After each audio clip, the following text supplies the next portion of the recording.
Hello friends, welcome back my YouTube channel Manoj technical blog 2। तो friends मैंने इला देखी पारे खुजनपाली भाटी है और इन्हें किसी दिन तले इन लोग खुजनपाली लोग प्रतिवाद करते भाटी बंद करवार लगी और किसी भंगारुजा काम भी टिके होता जेनटा कि मालिक निजके और इन्हें काम कर लोग मान प्रोटेक्शन लगी इन्हें सीसीटीवी कैमरा काम करेछन जेनटा कि आमको दिया होता इनर काम और मुई इटा के निजे एका इंस्टॉल करी देछे।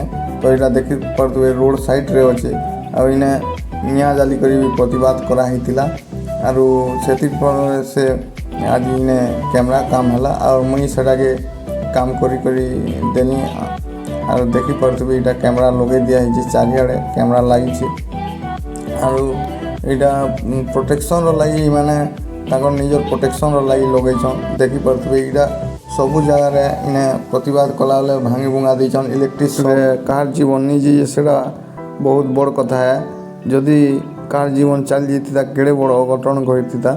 तो आशा कर मोर वीडियो भल लगे जदि भल लगला वीडियो के लाइक करबे और शेयर करी निहाती भावे गोटे सब्सक्राइब टे कर देबे। रही फ्रेंड्स।